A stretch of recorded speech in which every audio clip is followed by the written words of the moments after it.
This is Surviving the Music Industry. That sounds sick. I didn't think about how that sounded. You're obviously listening to SMI, Surviving the Music Industry. I'm Brandon, and this is my podcast. Thanks for taking the time. Thanks for just giving all the hugs and loves and the pressure point of your finger to hit play on this episode. You're listening, no doubt, because you want to hear the conversation I had with Teddy at Night. Teddy Bolt, as I know him. If you're that close, I'm sure you can call him that. But Teddy at Night is the thing right now. He was on a past episode. You guys want to dig back in the archives of SMI. He was like one of the first guests. And it's crazy. People still search for Teddy Bolt, like on our website at smipodcast.com. So when he said he was kind of launching this thing and wanted to blossom into the beautiful creature night man that he is. Isn't that Always Sunny in Philadelphia, the night man? Anyway, that he wanted to do this thing. I said, dude, come on, let's talk about it. Because I didn't know much about it, so I was authentically curious. So we got into it. But first of all, it's a check-in time. It's time in the episode where, one, you get to hear me kind of gripe and complain what's going on in my life, surviving this music industry thing, trying to figure out where I fit in, what do I do, and then I get to have rad conversations. So you always get into that much later. But anybody that just kind of feels the woes and the pains that I do, this is typically where you tune in right now. And I have to admit, I'm pretty good at Headspace. You know, I think things are just starting to kind of pay off. You know, you pay your dues, your fines. You put in your 10,000 hours. It's weird to think that maybe you did put 10,000 hours into something, and maybe that could have been used somewhere else. Maybe quilting, so you don't have to go out and buy $500 quilts. You just have your own quilt. You just create your own quilt. But I digress. Things seem to be going really well in my life. Things seem to be popping. Feels good, at least in a forward momentum state. You guys know what I'm saying? Sometimes you get in these states. But then you always know in the back of your mind that, well, what's going to be that WTF moment? What's going to be that thing that's going to ruin my day? You know, are they going to get the coffee drink wrong? Is my Grubhub order going to be the wrong thing? And, you know, that's from the most minute and things that, you know, prehistorically just don't exist anymore, so I can't get mad at that. I guess the weirdest thing would be, like, if somebody backs out of the current deals that are going on and the things that I'm wanting to create and do. Nobody else wants to help me and partner along on creating these things. It takes a village, people. It doesn't take the village, people. It takes a village, people. YMCA. I mean, ultimately, I'm in a really good headspace, and I'm feeling really good. Maybe you can sense that in my voice. I don't know. Most of the time, I'm this negative realist, and I just kind of think, well, what's going to happen? And I'm curious how you guys are feeling right now, because it is a weird time. We're just coming off Memorial Day. It's supposed to be like a vacation. You're sipping on your White Claw. You got your bud. You're feeling all American, and you're grilling outside. But we got the Ronas kind of happening, just like the movie The Happening. I make reference to this every once in a while. It's a beautiful, that movie. I hate that movie because everything's so beautiful, and then the plants end up killing everybody. It's this mystery thing. That's what the Rona is to me. It's a crappy M. Night movie. But don't mean to make fun of a sensitive subject, but that's what it feels like, people. But it is a weird thing because this whole time we've been on a forced vacation, and then we're coming off of another vacation. I mean, are we doubling up on these vacations? When do you get tired of these, you know, forced vacations? I don't know. Maybe America can jump back from this thing that we're feeling, and we can feel like, I don't know, whatever normal America was like before. Maybe we shouldn't even go back to that. I don't know. Maybe a new America is on the uprising. Now it really just sounds like a really bad Will Smith movie where, I don't know, aliens come and then kind of build a new America. But no matter what, I hope you find some rest during this time, some self-evaluation. At least that's what I feel like I'm doing during this time. So it's always nice, kind of take a breather, you know, look around, because ultimately, do you really have it that bad? Do you really have it that bad? I know I can't I can't complain whatsoever. It's so worse for a lot of people out there right now. So when I look around and I see that we're all healthy and at least positive things are at least happening in my life, you can't complain. So I'm pretty sure most of you can probably feel the same way. That's not to say it always feels like that for me, and I definitely feel it from other people that listen to the show. We're all in the same storm. We're not in the same boat at all. So I definitely understand what's going on. Keep up with us at SMI Podcast. Check in every once in a while. But I'm on a positive upswing of things. So I really hope all you guys can spread some of this positivity as well. It's not natural for me. It's not a natural thing to really come to and deal with. But in a time of dissension and angst, it does feel good to say, you're a good person out there. So I'm going to do something good. I think it's worth doing something good for somebody else. So think about that in your life. And again, things can't be that bad, especially if you're listening to this podcast. Life cannot be that bad if you're listening to this right now. Put that in perspective, all right? You hit it on your smartphone. Maybe you don't make as much money because you got a Google phone, you got an Android phone, so maybe you can complain about that. But either way, you pushed a button on a smartphone, a pocket computer that did not exist, 10, 15 years ago, and you're enjoying the sweet sounds of my angst and anxiety. So there you go. Hope you guys are feeling well out there. At SMI Podcast, smipodcast.com. Stay in touch. But the real reason why we're joined together in this time is because of my conversation with Teddy at Night. Some people might know or remember Teddy Bolt. It was a thing. That's his birth Christian name. I mean, how badass is that you're gifted the name Bolt? Oh, I'm so jealous of people like that. But anyway, I've known Teddy for years. We used to play in bands together. We even had inspirations and aspirations to do things together.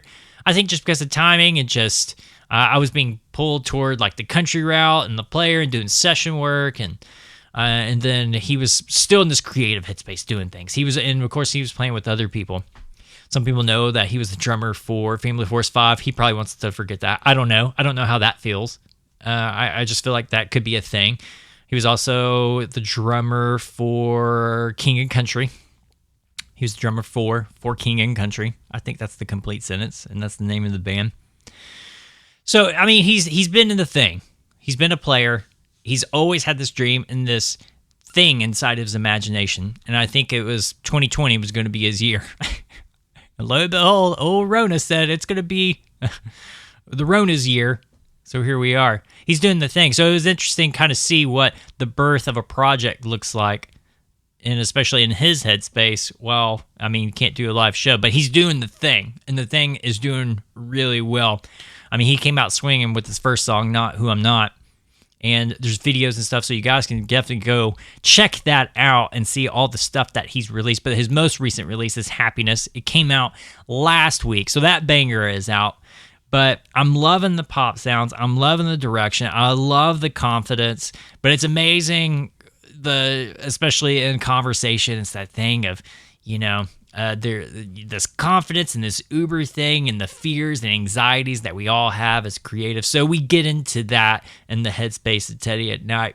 And especially I can definitely relate to it. Hope this episode means something to you. I always say this at the end, but I think it's always worth mentioning maybe here. This episode means something to you. Share it with a friend. See if they get it. See if they understand. Because the last thing I really want to happen in this world, that you feel alone. That you feel like that there's another person that feels exactly how I do. That's why I exist, people. That's what we're here for. But my bud, Teddy, he's doing some great things. Some good things are in the works. Happiness is already out. You can give him a follow on the grams. Teddy at Night, Teddy at Night. On the Facebook, it's the same thing. Definitely go check out his YouTube. He's posting videos for his songs. And then, he works with his brother doing some of the video stuff. And so he's got a whole creative force. He's just an uber creative guy. Super proud of him. I'm loving the music. But we just had bad weather in Nashville before we had this conversation. So I wanted to check in on him, see how he and his were doing, and this is what I got. Yeah, I've learned a new term called a brownout. Oh, totally. Yeah. Okay. Sounds fucking hilarious. I was like, It does. So that's what we are dealing with today. Like half of our house has power, and like the other half is just dim, basically. Right. So it's like, yeah, very interesting. Our my phone shouldn't die. I've got enough juice, but there's nowhere I can charge it right now. Oh, that's funny. But you lived in LA. Yeah, maybe you didn't know what it was called, but they had brownouts and stuff, right? I don't. Maybe I just don't remember. Yeah. Okay. Have you ever heard of brownout before? Never heard of it. When you never hear of it, it is funny. It is funny because I have a new we just moved, so there's a neighbor. We're just meeting our neighbors and stuff, like you know, through all this great year that's going on, and like that was all. I got a text from somebody that I've talked to like once, and he said, "Y'all good? We're having a brownout over here," and I was like, "Whoa, we just met, you man." Okay. Lay off on the spicy food, then. Shit. Oh, calm down, Brad. Calm down. That's funny. Oh, dude. Okay. Yeah, we're all good over here then. I mean, literally nothing happening to us, like story worthy. I guess the most interesting thing to me today is that the kid is playing video games. And oh, shit. Yeah. Well, and that's just it. Like, I kind of wish that he did know how to cuss, because there's nothing funnier than listening to a kid that doesn't know cuss words, like trying to cuss. Because it's just always like, sure, or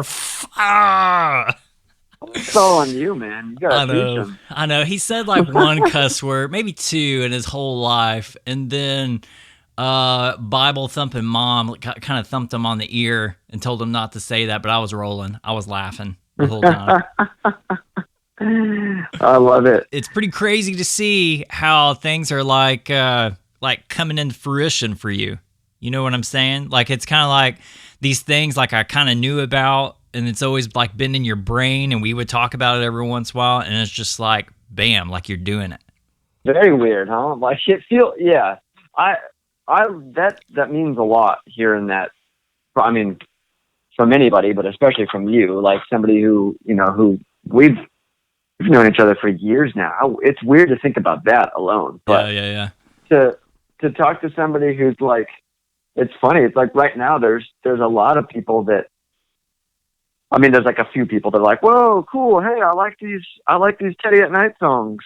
And it's like, hey, when are you going on tour? When are you doing this and that? Like, have you ever played shows before? And it's kind of refreshing to not be known as like, oh yeah, you play drums for so-and-so, huh? Right. Like, or you, oh, I remember you did this. It's like, man, it feels like a fresh start, but at the same time, it's like people like you and other great friends that have kind of known about this Teddy at Night thing for a few years. They're just excited with me. So it's, even though everything's very weird right now, it is like, I'm very thankful. So. Yeah, right.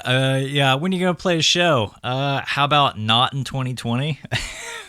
Yeah, like, yeah, very funny. Like, man, that's all I really want to do. Yeah, like, right.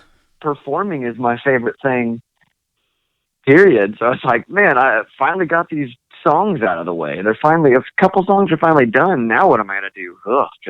Yeah. I've been doing like Instagram lives, which I like told myself, when you launch this thing, like keep it to a minimum. And now it's like, it's just fun to heckle people in line. It's just I don't know why it's so fun, but it's like, man, come hang out with me and watch me dodge some questions and then come up with the most ridiculous answers to other questions.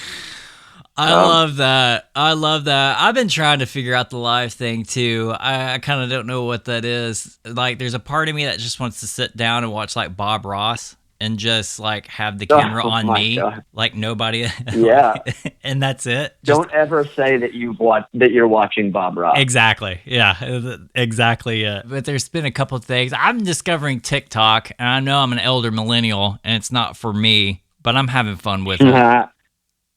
Dude, TikTok that is a funny thing. I haven't convinced myself to do that yet, but it's just because your beard one was hilarious. Oh, you like that one? Yeah, I was like, but the majority is my 16-year-old sister sending me just dancing videos that are just right. They're enough for her and I both. So we'll just say that. Yeah.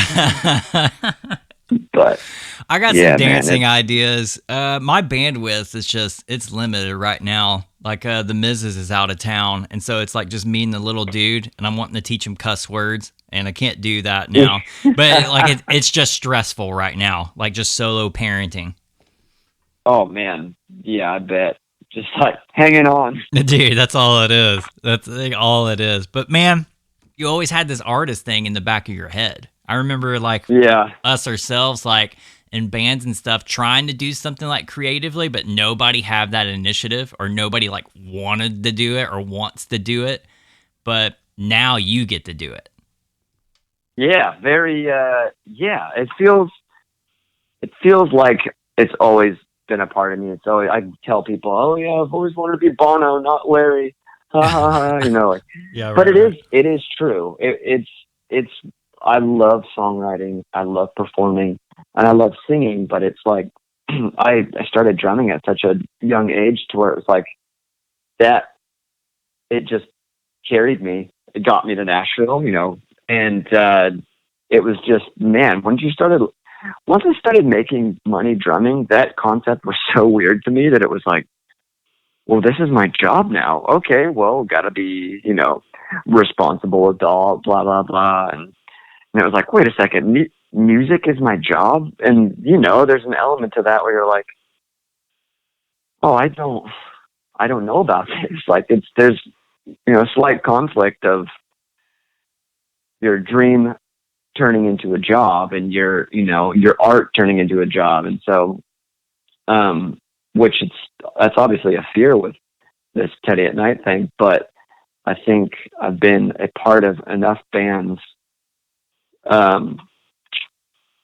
period, and enough bands breaking up and enough bands that are semi-successful to kind of take notes. It's I joke about it, in a funny enough, a parenting way, which I don't really know anything about, but I do know, hey, someday I'm going to raise my kid differently than, oh, I like the way my dad did that. I didn't like the way my dad did that. It's I feel that's what you're supposed to do. You take notes from the parents and take notes from everything in life. And I've been lucky enough to be able to play for a lot of bands. And now it's when I launched this Teddy at Night thing, it's cool, not going to do this. I'm going to do that. I'm not going to do this, and, mostly learned a lot of what I'm not going to do. It's tough just being, I don't know, the hired gun life, or just just an outsider almost. Yeah. Right. Yeah. You feel very stuck, and then, it just becomes a paycheck, and you're huh? And it's easy for us to understand, but it's from the outside looking in, I can see why some people can get very confused and be wait, but you do this and you do that. Why do you, I've got a lot of well, are you going to stop drumming? Well, why these songs are cool, but are you going to quit your job? And I'm just what kind of question is that? This is my job. I'm doing the thing. That's, do you feel this way? Because I do, because I feel most people don't have the brain capacity of one person could be multiple things. There's Teddy the drummer and there's Teddy at Night. Those two people can't coexist. It just can't be the same thing. Yeah. It's almost people just can't look at a person and look at the layers and the capabilities and the things that they can do. Even as a songwriter, yourself, you know what I mean? I'm sure it's hard for you to believe, or maybe hard for other people to believe, you could write your own shit, Yeah, dude, there's got to be a term for that. I call it Nashville. I hate, dude. I was gonna get in an even bigger fight than you and call it American, but I don't know what it is. If I had more knowledge to, or facts to back it up, I would throw down. But really, yeah, it's a sad.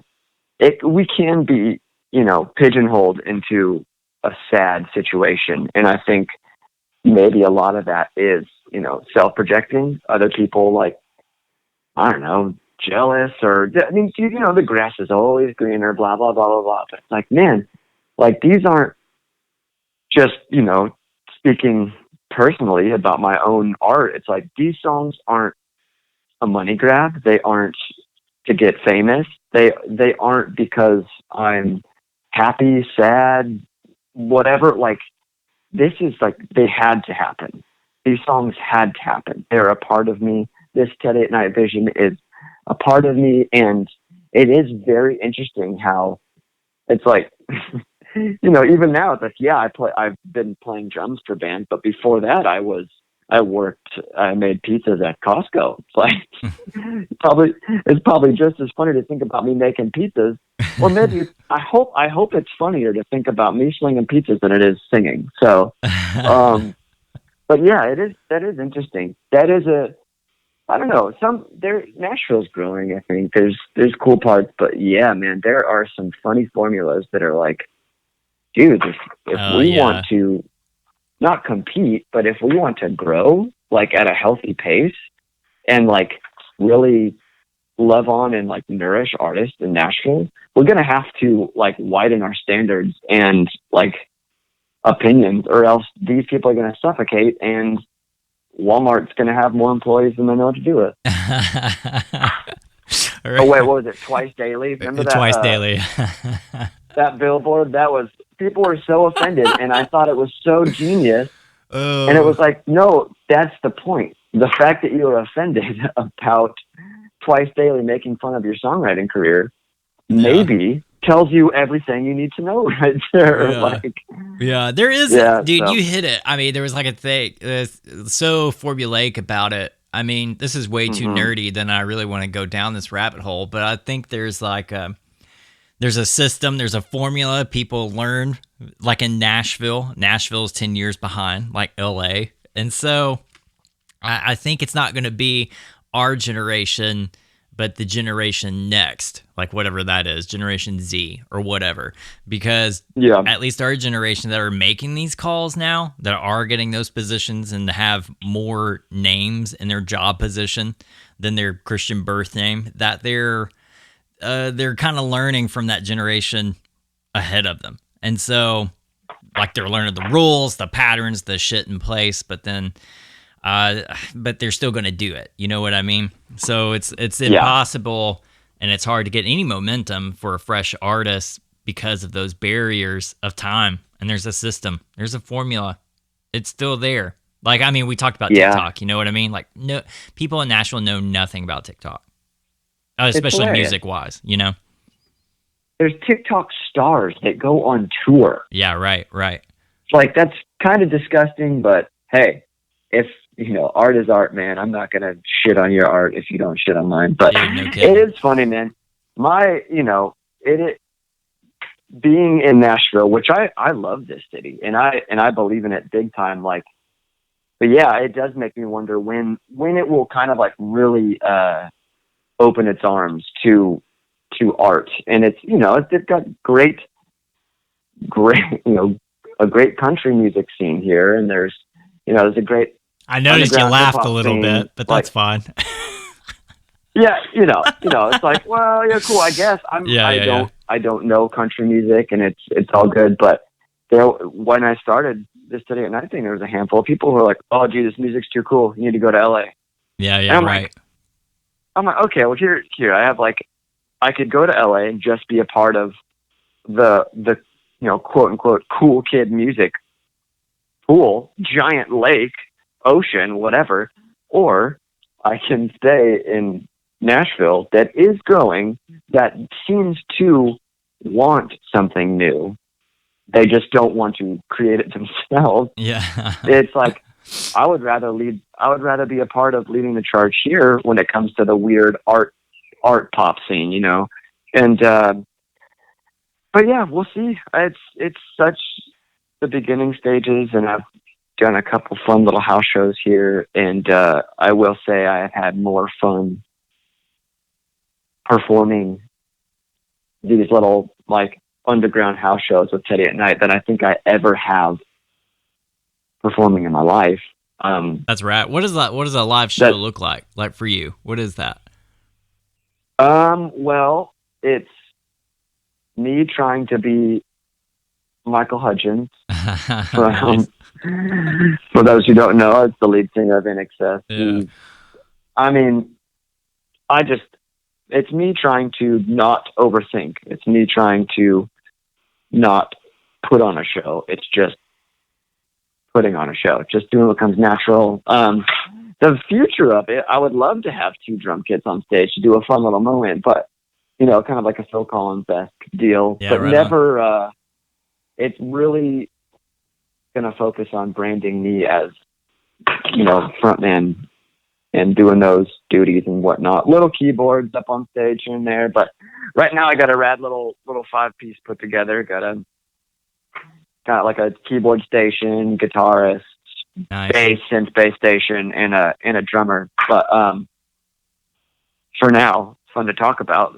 Yeah, right. So, Yeah, the reason I asked that because the tracks I've heard so far, like they're huge, they're massive. So I wondered even like live show, like what does that even look like? But it sounds like you do the full thing, like you got the tracks and you got keys and the full. Yeah, thing. That's rad. Yeah, no, dude, absolutely. I wrote them from the perspective of I wanted to feel like a band because I love bands. Funny enough, the Teddy at Night thing was like, I tried to make it like 4 or 5 different bands. I was like, I don't want to do this shit alone. I can't do anything alone. Like I want my friends. I want a band. I love bands. I love U2. I love the Killers. I love that too. The Clash and the Police, even though they hated each other's guts. It's like, dude, when there's chemistry on stage, I think it's unbeatable. Yeah, right. And it's that camaraderie, it's community, like it's all that stuff, all that shit like music is supposed to be.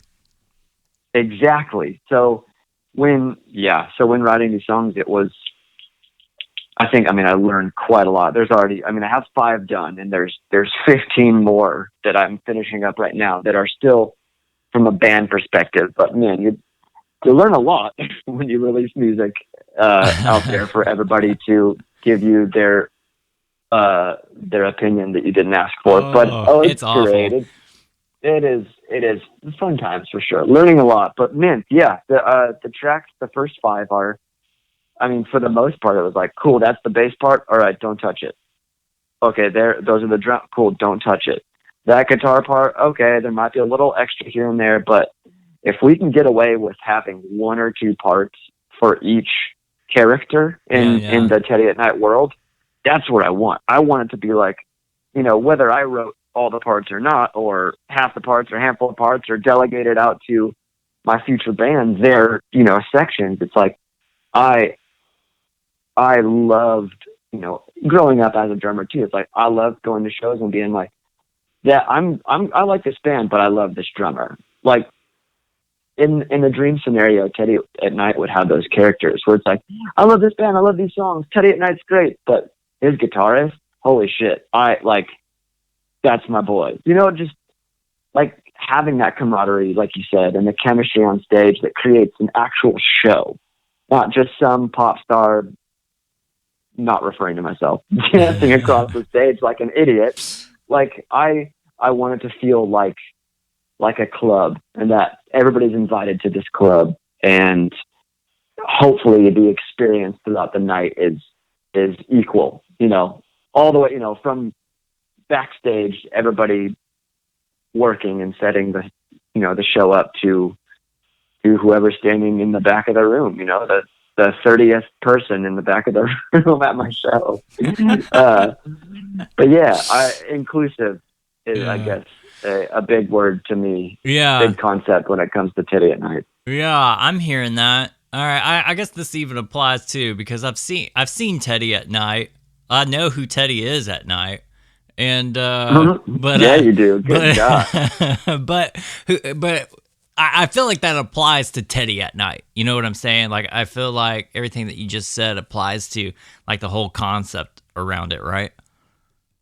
Yeah, man. Yeah, that means that means a lot that you can catch that. I mean, I know you know me, but I think my biggest fear is not being, is being misunderstood. And I've, cause it's like, especially with social media today and stuff, like you can easily seem insensitive or you can easily seem oversensitive, and you could post a novel on your Instagram or, and people might not know that you're having a rough day. Yeah. But right. The whole vision that I would love to be understood, the vision behind Teddy at Night is, it's an inclusive world. It's the whole, I hate this term, but like mission statement or vision behind Teddy at Night is being who you are at night all the time. And it's, it's not possible, but it is something that, it's like, oh man, at night you're with your best friends, you're alone, you're extra vulnerable, you are delirious, you're drunk, I don't know, you could be so many things. You're with your family or you're like cozy in bed. I don't know, shit. Like you're in a different state, I believe, at night. And me, I'm scared of the dark. So it's like I'm this like wacky, delirious, like energy case at night. And so it's like I think trying to inspire people to be who they are at night really is just letting them know that if they're around me or if they're a part of my world, that they can be whoever they are. The craziest form is still accepted. And so if people could understand that I mean that, I have done my job. I don't even care if you don't like my music. It's just to have a place where you can feel understood and feel loved, like no matter how odd you are. Yeah. Yeah. I hear that. So. I hear that. There's something about that misunderstood though. I can't like walk away from. There's like this thing of like nobody wants to be misunderstood. Like you want to look at something and you want to feel like when people see it, oh, boom, they understand it. But the moment like you post something or you share something with the world, like unless it's the right thing that people gravitate to it or they see that first thing, they fucking misunderstand it. Like it's 100%.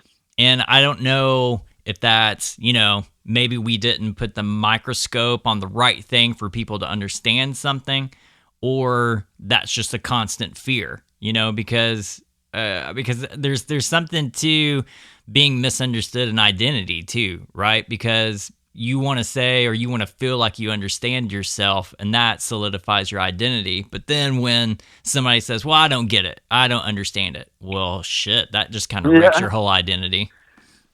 Dude, absolutely. Well, I think it's realizing that you aren't for everybody either.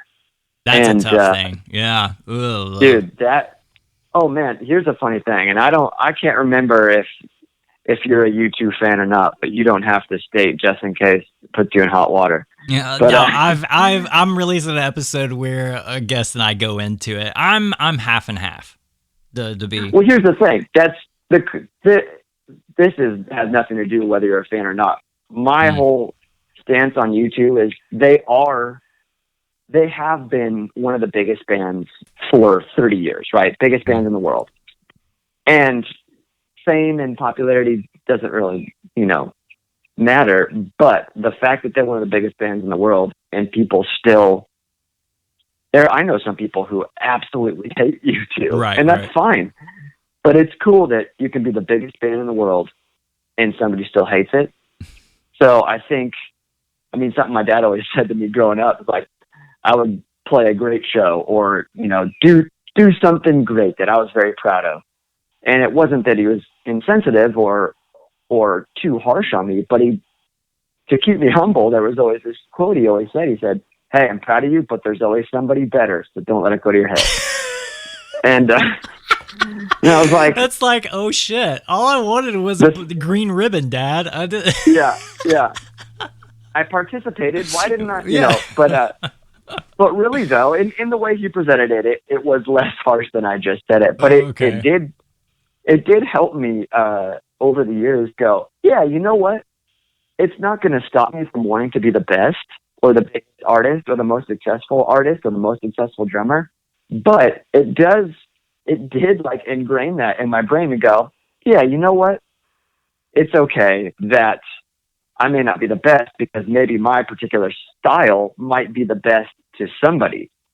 I mean, shit, my wife did not marry me because I'm the best like computer in the world. I still can't figure out why. But you know what?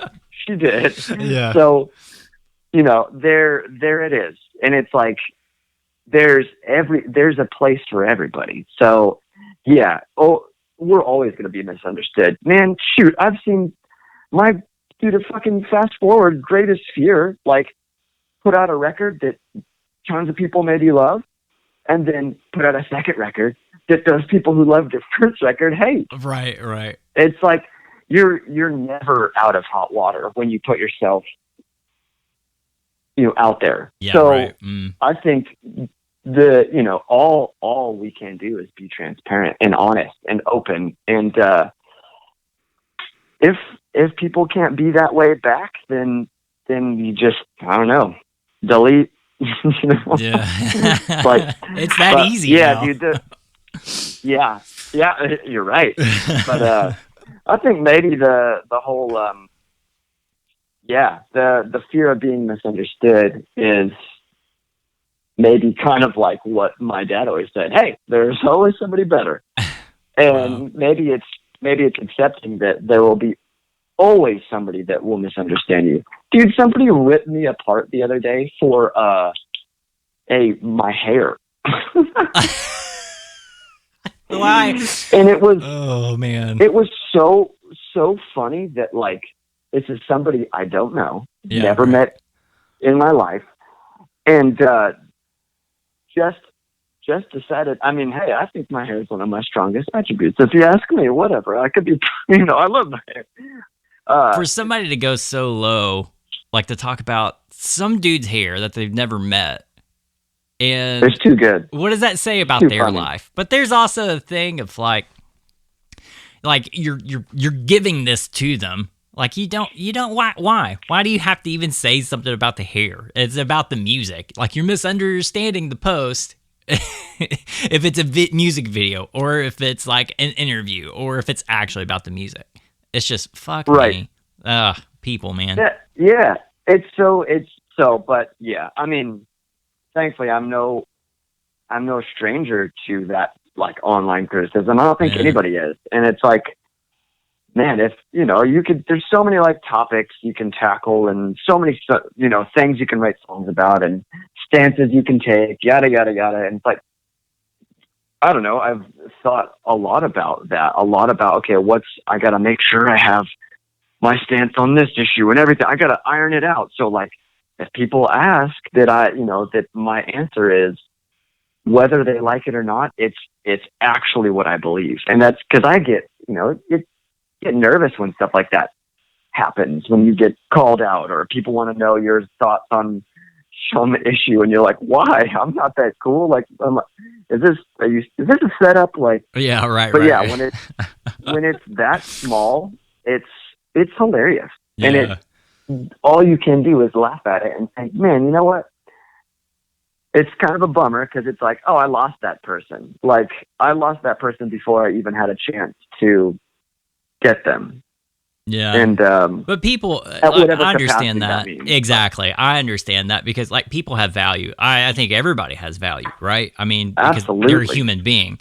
But I remember doing an interview myself. Like I was on a show and they made like a promo thing and it was shared and it was sponsored and there was a quote by me saying musicians, like songwriters, are some of the bravest people I know.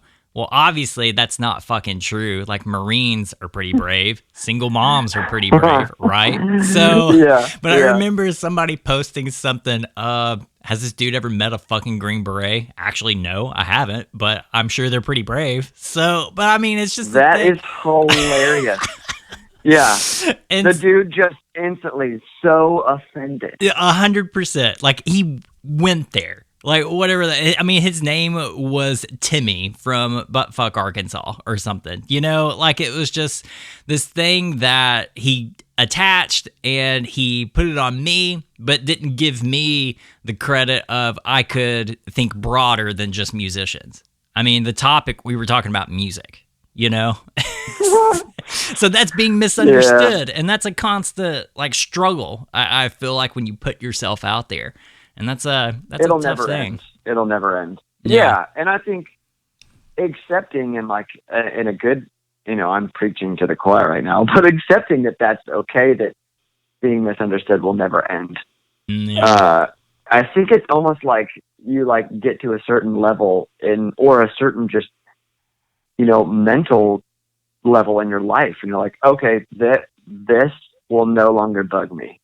Like, I mean, it works with any other relationship where it's like pet peeves or like situations in life where, I don't know, it can apply in school, it can apply at your job, where it's like nothing's ever 100% going to go your way. Mm.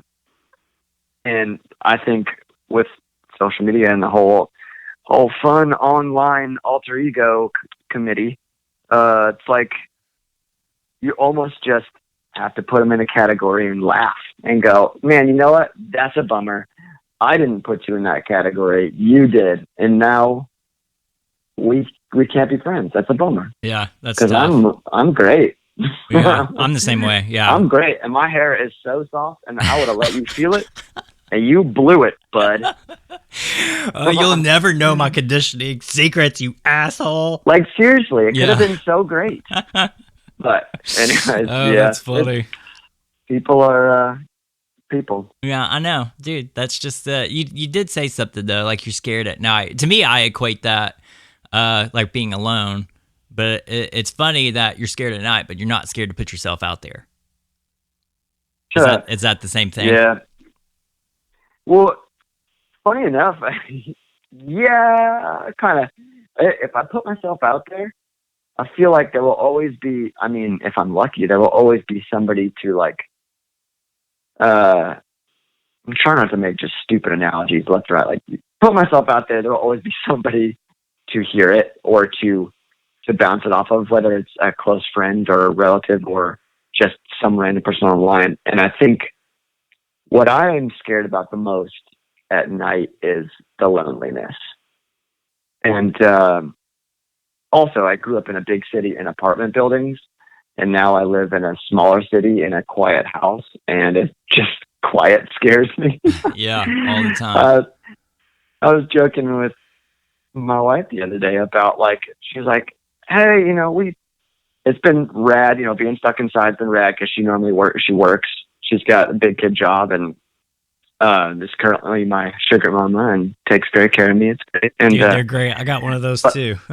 Yeah, you should try it. Whoever always listening, but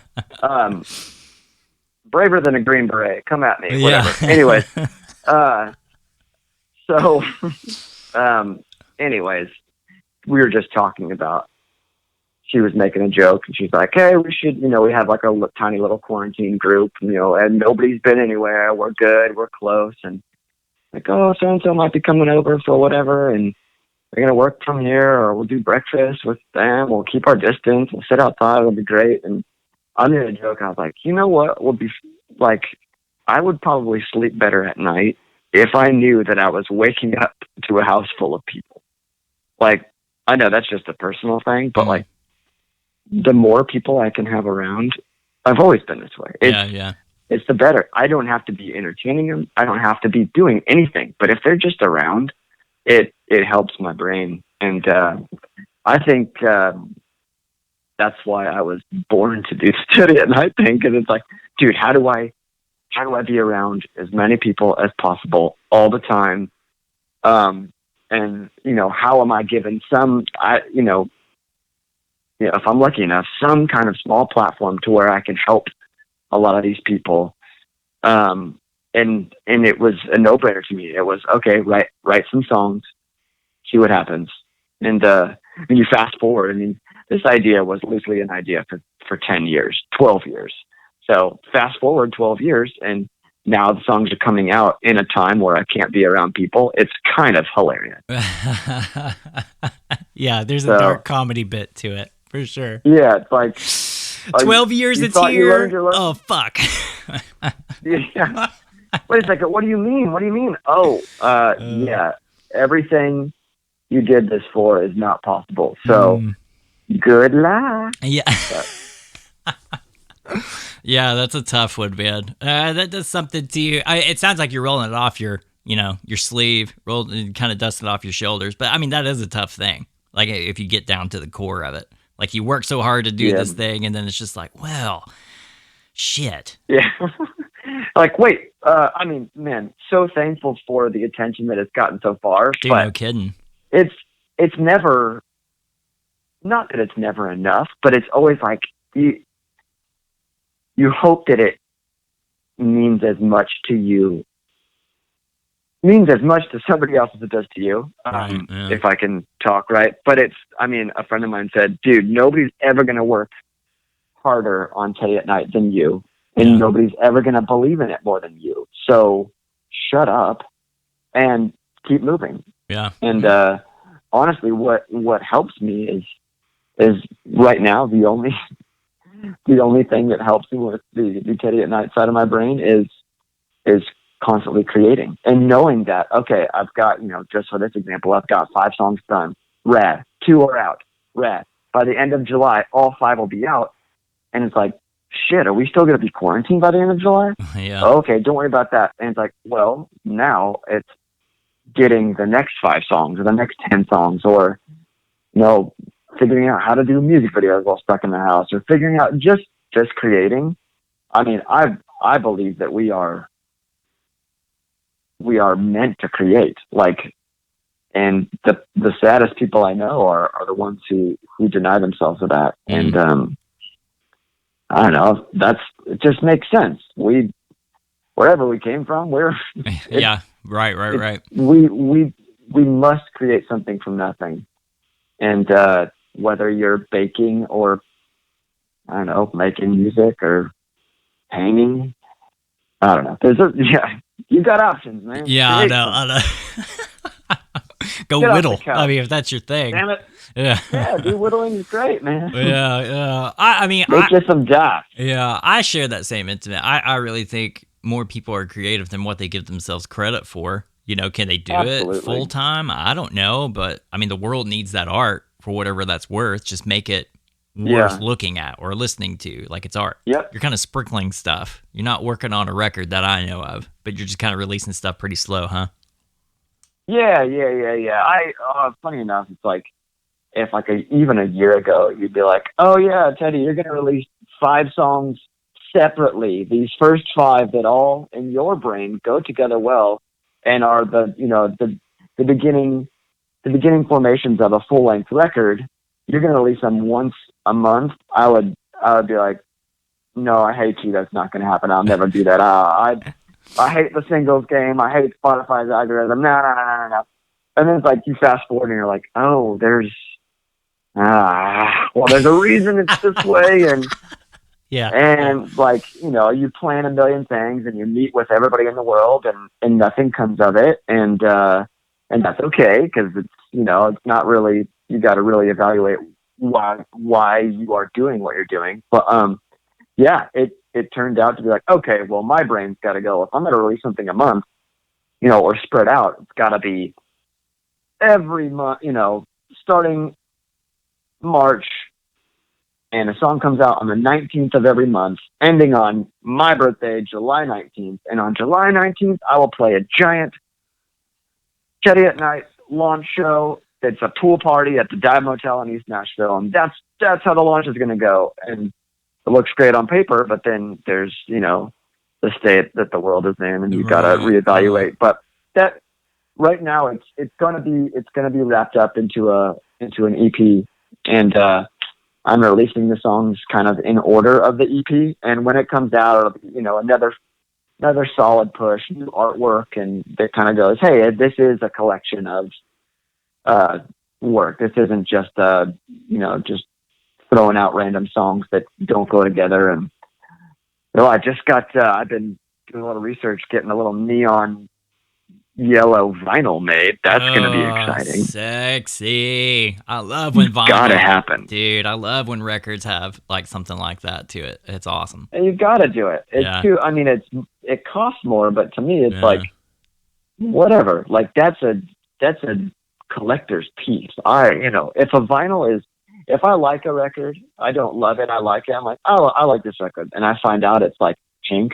Yeah, right. I buy it. Yeah, 100%. I'm in. So there's a theme throughout these first 5, kind of. And there was a greater theme to go into 11 songs. That was the goal. And the record was going to be called Modern Communication. And it's all loosely based off of modern communication and how funny it can be and how confusing it can be. But hey, who knows? Maybe I'll get, dude, you get that chance.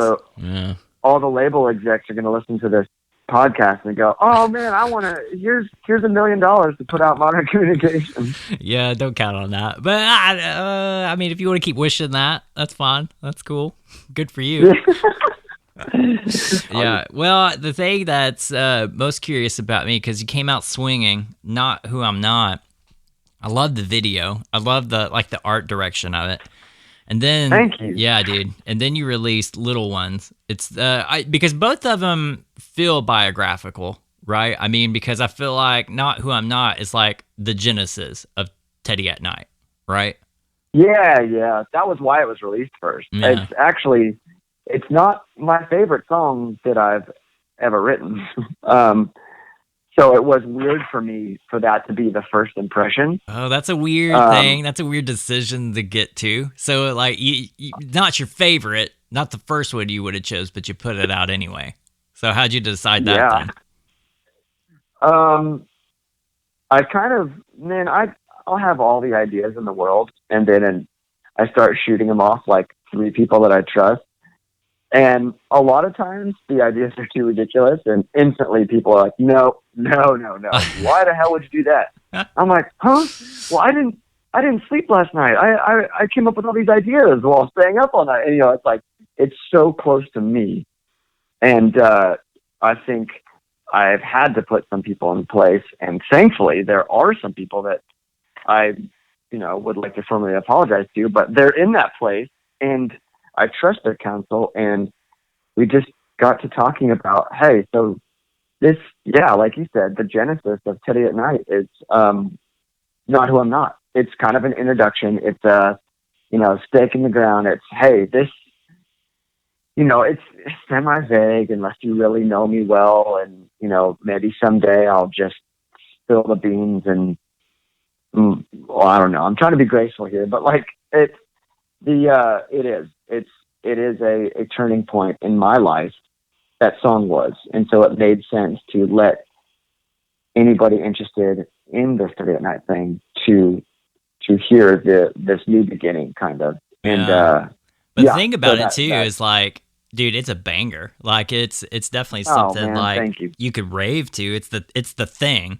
And then, like, because to me, that's your style, that's your vibe, It's going to be like this Peter Gabriel, like, post-so kind of thing with, like, before M83, Midnight City kind of thing. You know what I mean? Like, I'm not putting that on you, but that's just kind of what I feel. But it's the... No, that's the world. That is for sure.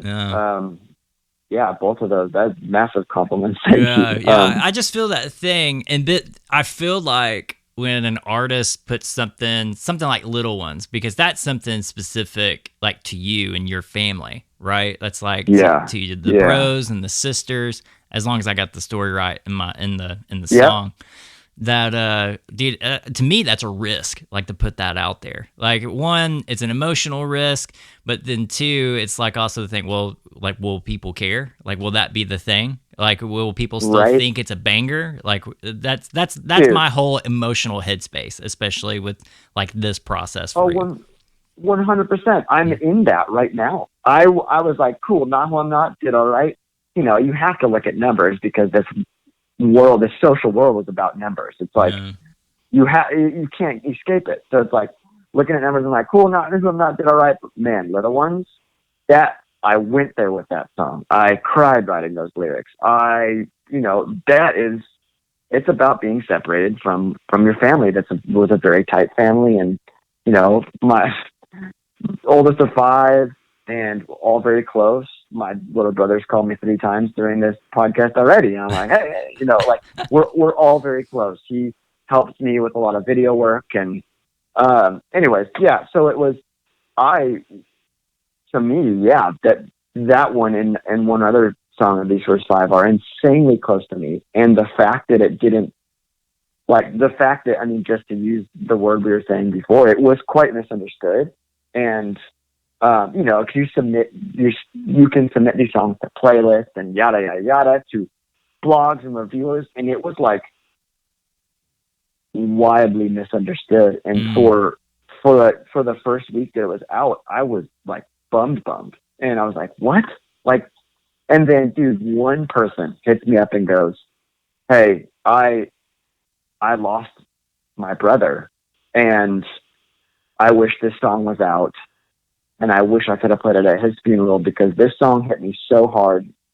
All I can think about when listening to it is my brother. And it was like, honestly, at that moment, it was like, man, who gives a shit about streams being high, being low, blogs writing about it, it being great songwriting or the structure being weird, when one person hits me up and says, hey, this connected on the level, or they hit me up and basically said, I feel you, I understand. And it was awesome. Man, cool. Little reality check. But yeah, man, it was a risk. Funny enough, I didn't think at first, and now I'm like, of course it's a risk. Who else, wrote a song for older brothers? Or for siblings? Like, yeah, brothers and sisters are popular these days, man. Everybody's got it. But it's like, at the same time, it's like, no. And a lot of people just didn't understand it, and that's okay. And that's where you're back to that whole misunderstood thing. Gosh. Yeah. It's like, move on. Yeah, right. I mean, there's this thing in your headspace, like, you wrote the song, and you want to put it out in the world, put it out in the world. Who gives a fuck? I mean, it's the... Yeah. And you kind of get that in your headspace. Like, eventually, I feel like when you stop thinking about numbers, or you stop thinking about momentum for momentum's sake, but it's just something that you just want to share. Like, I feel like that was this process. And because all the shit and the grief that you get from that misunderstanding, dude, it just takes that one. That's awesome. That's amazing. Just takes that one person to say, oh, this, I felt this in the heart arteries, like this was the thing. It changes everything, man. It does. Like, it's a good reality check, because dude, nobody's exempt from feeling the attention and letting the attention carry you. And it's very important for me to have much deeper connections, like, sprinkled throughout just the everyday, like, great song, So it's when it really connects, it's funny. I swear to always do my best to never let that go to my head if I'm ever in a position of whatever. And just to take a deeper connection and go, whoa, okay, that's why I'm doing what I'm doing. Yeah. Now you got Happiness out, and you're doing that thing. And this is the song that's the song that's like it solidifies like that Peter Gabriel kind of thing. And it's just kind of like I don't remember if it has like roto toms on it, but it just has that feeling to it. There's roto toms on everything. Amazing. That's what makes it the thing. But also like your voice too and the melody. But tell me about this song, like how you got to it and what it is. Dude, this is a pretty special song. This is pretty fun how we got there. So I wrote it with a guy named Chase Martinez. And I met Chase at a friend's party, and we like hit it off as people, like instant. I'm just like, this is like one of the nicest dudes ever. And we started like kind of comparing notes. And at that time, he was in like a heavier, like not a metal band, but like a hard rock band. Mm. And all that I had heard him work on was this just brilliantly polished pop, right? And he was so sweet. He kept going, dude, we need, I like you as a person. We're buds. Let me be a part of Teddy at Night. Let me help you. And I'm like, not necessarily writing him off at all, but like going, hey man, you know what? Like, I'm weird and it's not going to work. Like, my ideas. Right. You just kind of take it as like a nice thing. Yeah. You don't think anything of it. Dude, yeah. Let's just be friends. I don't want to waste your time was basically the vibe. But that fool was consistent and so sweet that I just went, you know what? All right.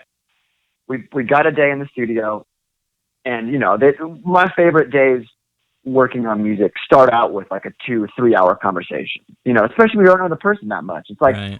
Dude, if I'm about to like write a song with you that I have, bringing my ideas that are just sacred to me to the table, and these words that I've written are like, it's scary. It goes back to you saying songwriters are very brave people. Yeah. But it freaked me out. It was very early in the portion of the Teddy at Night stage that it was just Teddy. It wasn't a band anymore. And it was like, man, if people don't like my ideas, they don't like me. So, that's the mindset anyway. And instantly I said, hey man, well, I got this song idea about, the hook is I took the wrong road to happiness.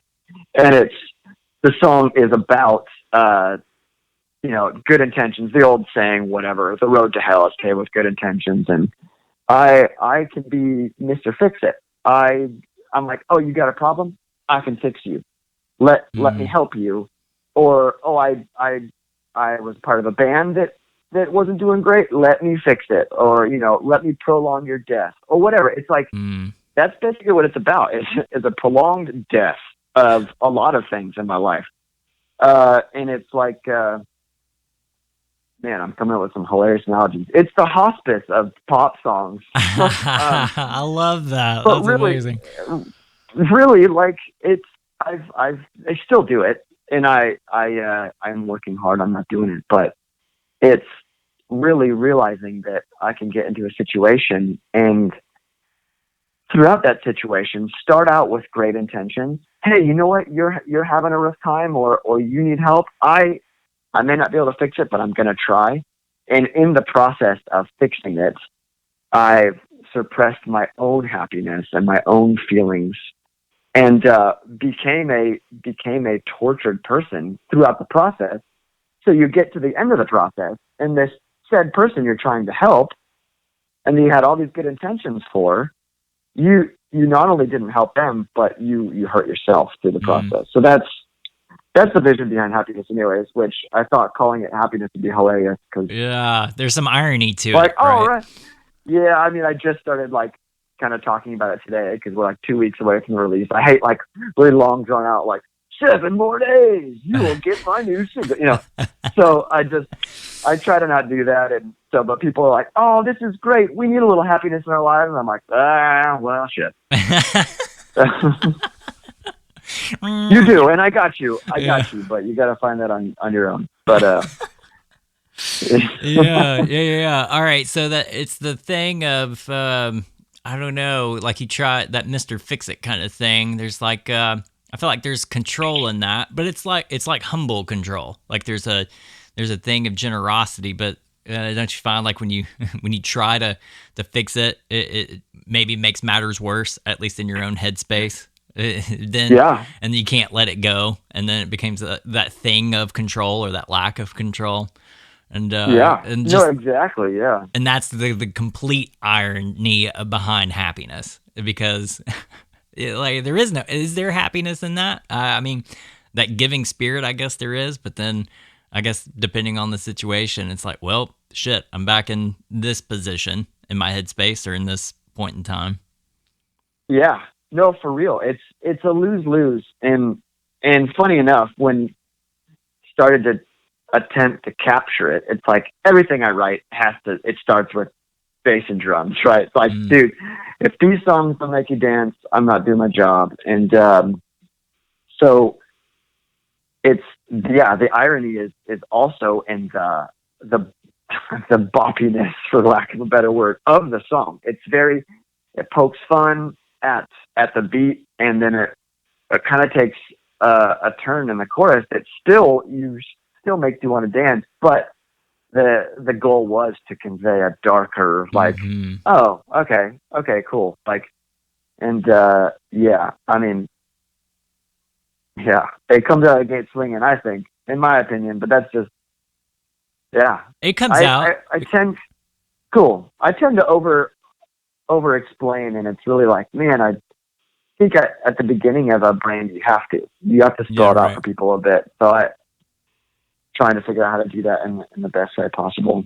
Yeah, but to me, you do it very well musically. Like you didn't have to like tell me it was this thing of because that's the last thing you want to do. You don't want to tell the listener like what it is. I mean, I think it's cool to tell people like the intent or like what it is, and then let their imagination kind of take it. But that's how I felt too. So that's like an affirmation for me of like, oh, this groove change now takes me to a little bit of a bleaker momentum. I'm still dancing, like I'm still in this thing of generosity and helping and doing this humble brag situation. But there's a little bit of darkness to it. There's a shade over it a little bit. Yeah. Do you think it's like? I mean, you kind of said it. Like you don't want to overthink it, but you're doing it. But I think you, as an artist, like especially you jumping in this role, doing this thing, like, dude, there's so many layers to your music. It's not like it's a top 40 like country radio song. You know what I mean? It's not like it's a template or a formula of this thing. Like you're actually like creating art. And like it calls for those things, but I guess the weirdness of it, especially if you want to go big, like is it getting too heady? Is it not? Is that kind of a thing that you kind of wrestle with then? Yeah. Oh man. Yeah. I am not. Well, in my opinion, I'm not a very like well-spoken person. I have trouble reading because of my incredible ADD, and like to get a point across, I can get there, but in the moment sometimes it's like I've always defaulted as, well, I'll just entertain you, and maybe you'll like me because I entertain you, but to really sit down and go like, hey, I want to write a song about these last few years of my life, but I don't want to just say, I tried to help you, and it was a lose-lose. Now I'm sad. So it's like, I sit there and it's pages and pages of lyrical brainstorming, going like, gosh, how do I say something that, because I know I'm capable of communicating this, but I don't want to sound too heady because I'm not a wordsmith. I'm not this like super fancy like lyricist. So it's like, you look at my favorite lyricists are Bono and Brandon Flowers, and it's like very heady at times, but also it's like, the hell are they saying? And then it gets to the chorus, and you're like, I can't live with or without you. You're like, damn it, it's brilliant. But it's like, getting there, you're like, wow, yeah, damn, oh man, it's so good, so deep. And you're like.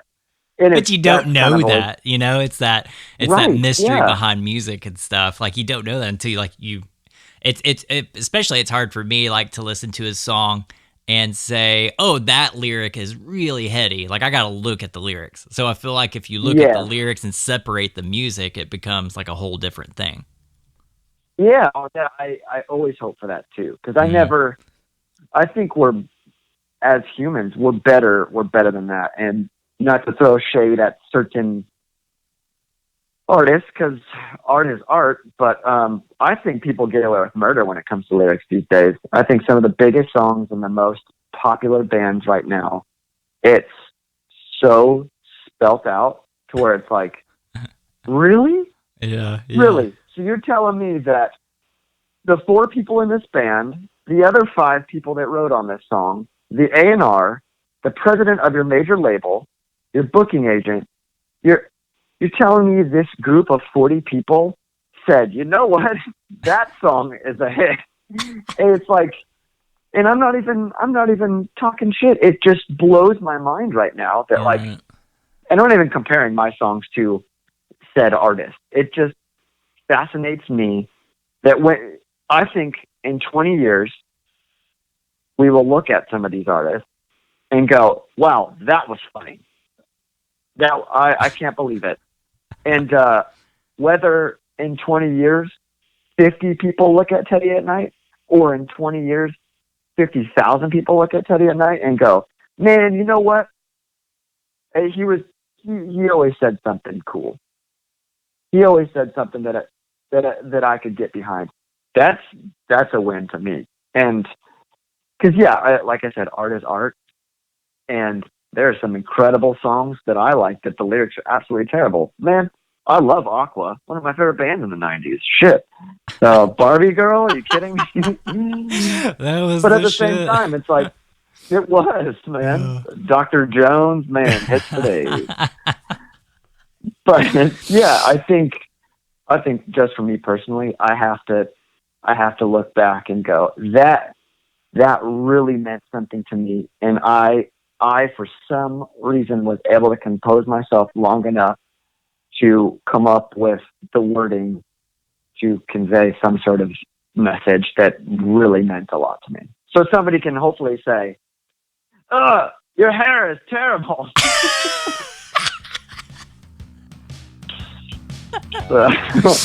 One can dream.